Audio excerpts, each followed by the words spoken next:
Assalamualaikum, salam sejahtera dan bertemu kembali bersama Noro TV.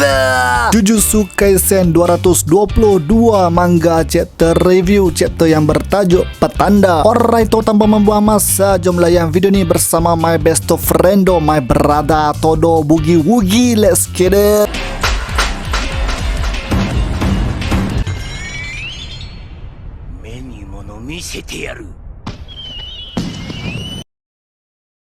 Selepas penangguhan perlawanan di antara Gojo menentang Sukuna dipersetujui, Uraume membawa 4 jari Sukuna untuk dimakan. Uraume meminta maaf kerana dia tak dapat menjumpai jari terakhir Sukuna. Namun Sukuna tak kisah sebab dia percaya jari terakhir Sukuna sudah pasti berada di bawah jagaan Gojo. Ini disebabkan hukuman mati Yuji takkan dijalankan sehingga Yuji telan semua jari Sukuna. Jadi kalau dah Gojo sorok satu jari Sukuna, cukup untuk tangguh hukuman mati Yuji dengan lebih lama. Uraume tak berpuas hati sebab dia dimalukan oleh Gojo, termasuk dengan tumbukan Gojo yang masih meninggalkan luka walaupun Uraume gunakan reverse curse teknik. Sukuna berkata Uraume tak perlu bimbang sebab kekuatan satu jari Sukuna boleh diganti dengan kepala mayat Sukuna. Sukuna makan kepala mayat dia sendiri. Pergi pula kepada Kenjaku yang bertanya Kogane berapa orang pemain mati disebabkan mereka dikenakan kes teknik removal selepas mereka tidak memasuki koloni Killing Game. Terdapat 61 orang pemain yang tidak menyertai Killing Game sebab mereka langsung tak ambil kisah. Padahal selepas peraturan boleh pindah poin, ditambah mereka boleh saja elak daripada situasi takut dibunuh atau perlu membunuh. Kenjaku berkata manusia sentiasa fikir realiti memang tak boleh diubah walaupun nyawa mereka di atas pagar. Tak semua berani pertaruhkan nyawa. Kalau nyawa mereka dipertaruhkan secara paksaan baru nak bertindak buat sesuatu. Kalau dari awal dah buat tindakan, mati bukanlah satu pilihan. Kenjaku tak suka orang yang langsung tak mau berusaha mulakan langkah dan dia bercakap semua itu kepada Tengen. Pergi pula dekat Gojo yang berkata sekarang cuma tinggal dia, Shoko dan Ijichi. Semua orang lama tapi Shoko memberitahu Geto pun boleh dianggap masih hidup walaupun mayat dia dikawal oleh Kenjaku. Gojo sangka Nanami boleh hidup walau dengan apa situasi sekalipun. Ijichi meminta maaf sebab dia rasa patut dia yang mati bukan Nanami. Gojo tak fikir pun macam tu dan dia berharap Ijichi akan jalankan tugasnya dengan baik. Tiba-tiba Ino muncul di situ untuk bercakap mengenai Nanami. Kemudian kita dapat lihat Meme tengah set up permainan pertaruhan di antara Gojo menentang Sukuna. Dia ni kan gila duit, jadi bukan tu saja yang dia buat, Meme akan turut buat duit dengan menyiarkan tayangan pertarungan tersebut. Kali ni dia betul-betul bersyukur dengan memiliki kes teknik dia tu. Sebelum ni dia rasa kes teknik dia tu tak function sangat. Kemudian kita dapat lihat Yuji tengah berlatih dengan Kusakabe yang mana mereka sebenarnya telah bertukar badan. Pergi pula dekat Yuta dan Toge yang berada di suatu tempat misteri. Yuta memberitahu Toge yang dia telah laporkan kepada headquarters mengenai tangan Toge yang dipotong oleh Sukuna. Ini supaya Yuta sendiri yang dapat tugas membunuh Yuji, tapi Yuta tak pernah bagi tahu Yuji pun pasal tangan Inumaki. Yuta tak mau Yuji rasa bersalah walaupun Sukuna yang lakukan semua itu. Yuta berterima kasih kepada Toge yang seperti telah memberikan sesuatu kepada Yuta. Mungkin Yuta akan dapat tiru satu lagi teknik baru atau kes weapon daripada keturunan keluarga Inumaki. Hari perlawanan telah pun tiba. Kenjaku berkata dia akan pergi berlawan dengan pemain-pemain lain sementara Sukuna bertarung dengan Gojo. Dia tak mau tinggalkan Sukuna sebab kalau dia buat macam tu sebelum ni dah tentu dia dah mati dibunuh oleh Gojo. Tapi Kenjaku turut bercakap yang dia tetap tak mempunyai hasrat untuk mengorak langkah sehingga hari ini. Kalau Gojo kalah, pasukan sorcerer kuat yang diketuai oleh Yuta akan datang menyerang di saat yang tepat, iaitu selepas perlawanan Gojo menentang Sukuna tamat. Kenjaku bebas untuk bergerak dan dia pun tinggalkan Sukuna dan Uraume. Sementara itu pelajar Jujutsu semua rasa pelik memikirkan apa yang nak diucapkan kepada Gojo sebab sebelum ni memang setiap perlawanan Gojo mesti menang. Tiba-tiba Gojo Satoru datang dengan muka yang penuh serius dan bersedia untuk berlawan sehingga kes teknik Infinity dia tidak dipadamkan seperti yang ditegur oleh Yuji. Gojo tersenyum dan mahukan mereka semua menepuk belakangnya dan Gojo mula mendapat sorakan. badan. Perlawanan di antara dua yang terkuat akan bermula habis chapter ni dan no break next week. Satu lagi chapter padu walaupun Parade menunggu selama 2 minggu tetap berbaloi rasanya. Banyak betul teori boleh dibuat melalui satu chapter ini. Aku mulakan dengan Yuji bertukar badan dengan Kusakabe. Sebelum ni Choso ada bagi buku kajian Yuki mengenai jiwa kepada Yuji. Mungkin Yuji dah pelajari bagaimana cara untuk dia berpindah jiwa yang sekaligus turut berpindah badan. Tak tahulah melalui objek atau teknik, sebab seperti yang Shoko bagitahu Yuji sekarang ialah kes objek yang direndam dalam kes energi Sukuna. Dengan cara ini tak mustahil Yuji dah ada rancangan untuk kembalikan Megumi. Kemudian di penghujung chapter Gojo nampak serius sehingga dia lupa padamkan kes teknik dia tu. Adakah sebab Yuji yang tukar badan dengan Gojo? Disebabkan Yuji belum biasakan dengan kes teknik Gojo dan mungkin dengan cara itu Sukuna akan turut terkejut jika Gojo yang sebenar akan muncul kemudian. Tapi aku rasa Gojo nampak serius sebab dia baru saja lepas bunuh orang atasan Jujutsu. Bukan sebab tukar badan, but who knows? Ataupun buat pertama kalinya Gojo rasa dia berkemungkinan akan mati apabila bertempur dengan The King of Curses Sukuna. Kemudian apa yang dikatakan oleh Ino mungkin berkait dengan teknik nenek tua Ogami. Ino dibelasah teruk oleh Toji yang diseru oleh nenek tua itu. Mungkin Ino juga mampu pelajari cara untuk menyeru seseorang disebabkan teknik Ino juga hampir sama dengan Ogami. Kita nantikan sajalah apa lagi benda dahsyat nak jadi dalam chapter seterusnya. Kepala aku dah padat dengan teori-teori padu. Alright geng, sampai sini saja video aku. Komen pendapat anda mengenai chapter 222. Macam biasalah geng, jangan lupa untuk like, share dan terima kasih kepada yang dah menjadi saudara. Kepada yang belum subscribe, come on man, join the family, subscribe. Jumpa lagi di episod seterusnya. Noro